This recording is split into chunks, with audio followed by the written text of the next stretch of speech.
ઓસ્ટ્રેલિયાના સંરક્ષણ મંત્રી રિચર્ડ માર્સની ભારત યાત્રા અંતર્ગત દિલ્હીમાં આજે ભારત ઓસ્ટ્રેલિયાના સંરક્ષણ મંત્રીઓની દ્વિપક્ષીય બેઠક.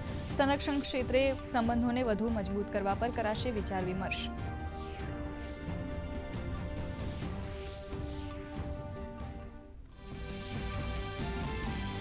અંતિમ તબક્કામાં પહોંચ્યું ઓપરેશન સિંદૂર આઉટરીચ મિશન.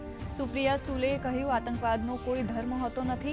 તો રવિશંકર પ્રસાદે પાકિસ્તાનને આપવામાં આવતા ઇન્ટરનેશનલ ફંડિંગ પર ઉઠાવ્યા સવાલો.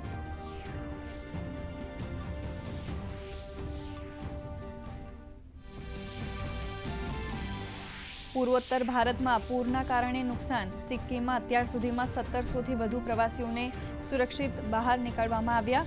યુદ્ધ સ્તર પર રેસ્ક્યુ ઓપરેશન કાર્યરત. કેન્દ્રની પૂર્વોત્તરની સ્થિતિ પર સતત નજર.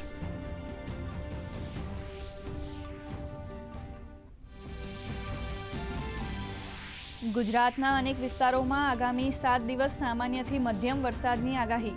આજે સૌરાષ્ટ્ર, સાબરકાંઠા, ગાંધીનગર, અમદાવાદ, પંચમહાલ સહિત દક્ષિણ ગુજરાતમાં હળવાથી મધ્યમ વરસાદની સંભાવના.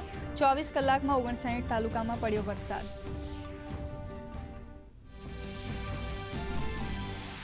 એક પેડ માં કે નામ અભિયાનના 1 વર્ષ પૂર્ણ. 17.48 કરોડ રોપાના વાવેતર સાથે ગુજરાત દેશમાં બીજા ક્રમે. કચ્છમાં વાવવામાં આવ્યા સૌથી વધુ 2.95 કરોડ રોપા.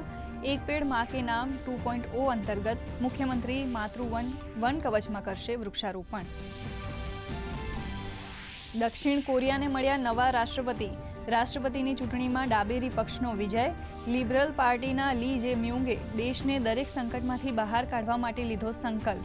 પ્રધાનમંત્રી નરેન્દ્ર મોદીએ પાઠવી શુભેચ્છા.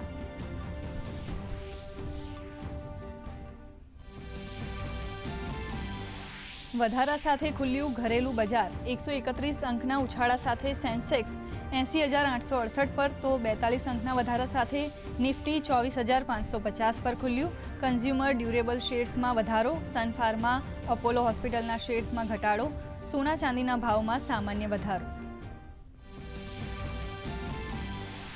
વિરાટ કોહલીનું વિરાટ સપનું થયું પૂર્ણ. આઈપીએલને મળ્યા નવા ચેમ્પિયન. 18મા વર્ષે રોયલ ચેલેન્જર્સ બેંગલુરુએ પ્રથમવાર લહેરાવ્યો જીતનો ધ્વજ. આરસીબી ફેન્સે કરી ધમાકેદાર ઉજવણી.